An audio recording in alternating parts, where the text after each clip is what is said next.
What's up? I'm the Kind Assassin, and today I'm talking about Ahsoka Episode 3. This episode was shorter than the first two, so not a lot happened, but the story did move forward. But before I get into that, I wanted to talk a little bit about the purpose of this series. If you haven't, watched my videos before on Ahsoka, really I just wanted to go in blind to see whether I'd be able to follow along and also enjoy the storyline. Now, I am enjoying the episodes. This whole idea of whether you need to watch Rebels and Clone Wars to really understand what's going on is still like an open question to me.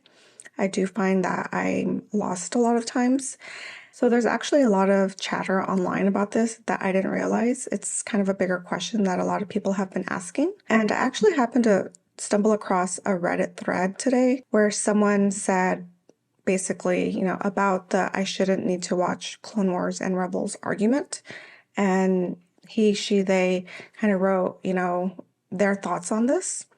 And, it made me realize that I'm not the only one that is thinking about this, right? There's actually a lot of people who are having this conversation. And as I was going through that thread, I came across someone who commented that made a lot of sense to me. So this person said, I feel like Disney maybe could have chucked up a speed summary of Ahsoka's journey so far, just for the folks who haven't seen any of the animated stuff.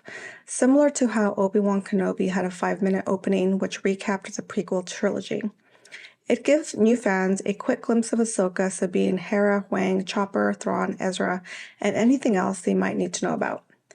And that made so much sense. I think a quick recap, very condensed version of the prior storylines would have done a huge service and made me feel like maybe more invested. I'm not sure why Disney didn't do this. They actually do it with Marvel in their series called Legends.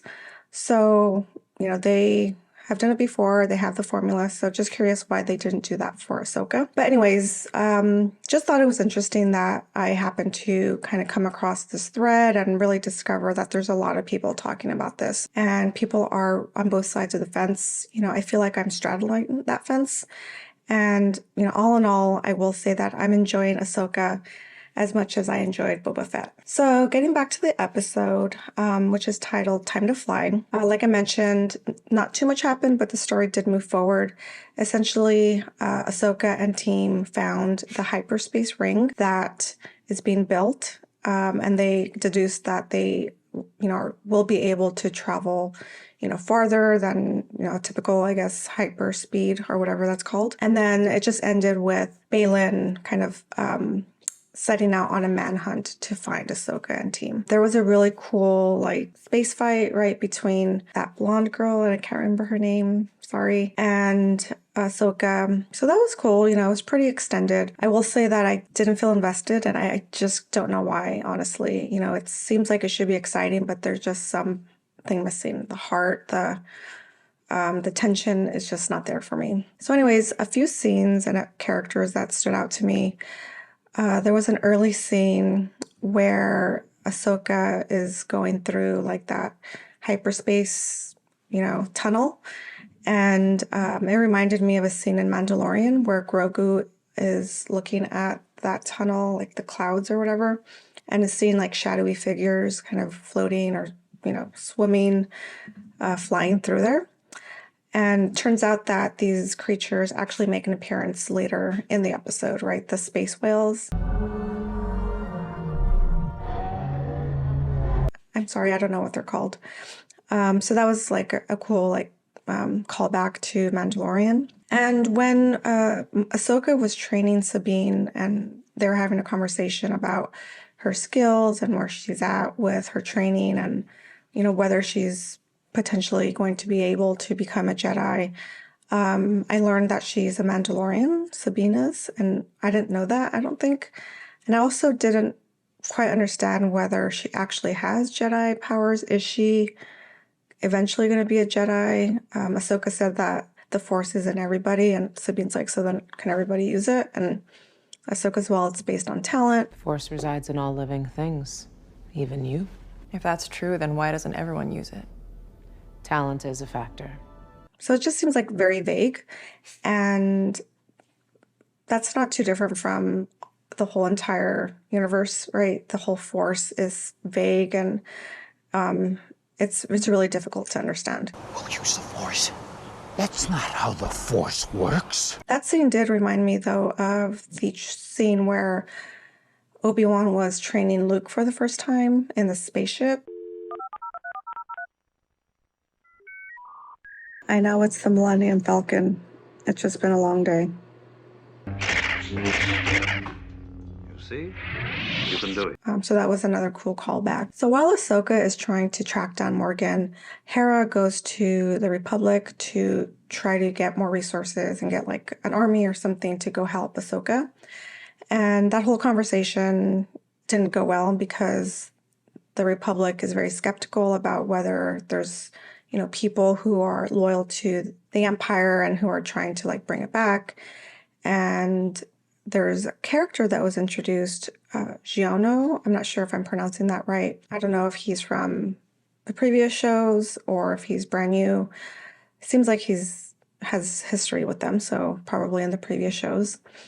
So that was kind of another place I was lost.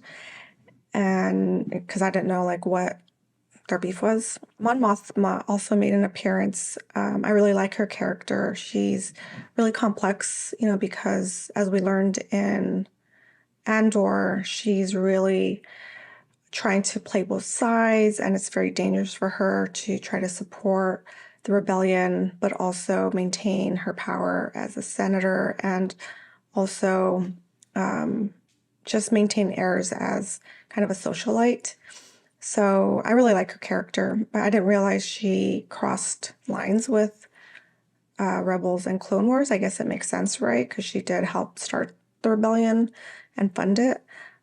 But I didn't know there was actual like connection there because she was kind of always in the background until the movies where she was, a big part of the rebellion and like, I guess, being a general. Anyways, so she was there, so it was cool to see her. But this whole scene reminded me of Andor when Deidre Merrow, she's on the Empire side, and she was trying to appeal to her superiors and try to show that all of these things happening, all these little rebellions here and there, were all connected to like an organized rebellion that's going to happen, like that's going to come full force. But no one really believed her. They were all skeptical of it. Same way that Hera is saying, like, there's things happening that are just kind of seeds being planted to bring back the Empire. Or the way Padme was actually appealing to the Senate during the Phantom Menace, where she was trying to say, like, hey, there's something happening here. Like, pay attention, let's do something to try to stop it before it really starts.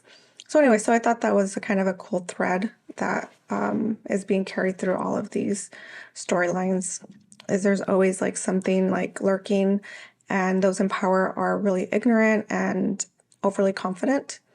And that's what spells their doom, right? Is they just ignore it and it just keeps growing until it's too late for them to really stop it. One thing that I thought was odd was the Ahsoka astronaut scene. Great. Don't get me. From the whole outfit, it just seemed odd and different, right? Like it didn't have a place in this universe. It was just kind of funny to me that that whole scene happened. And like I mentioned, we were left with Baylan setting out to hunt down Ahsoka and Sabine. And that last scene, kind of focusing in on him for a while, it was like a long shot. I was just like, okay, like what's happening with this guy? Like I want to know more about him. Like I'm hoping that this just teased episode 4 and we're going to get a lot more of him and he's going to be like the central character of that episode, because I really do want to see what he's all about. So I'm really hoping that he makes a big appearance in episode 4. All right, well, that's about it. Thanks for watching. Let me know what you thought about the episode. Let me know about this conversation that apparently is really big on Reddit anyway, and probably other places too that I don't know about. And let me know what you think about whether there could have been a service to non-Rebels, Clone Wars watchers to have made kind of like a little recap thing at the beginning of Ahsoka. And I'm looking forward to seeing more. I will see you next time. Thank you. Peace.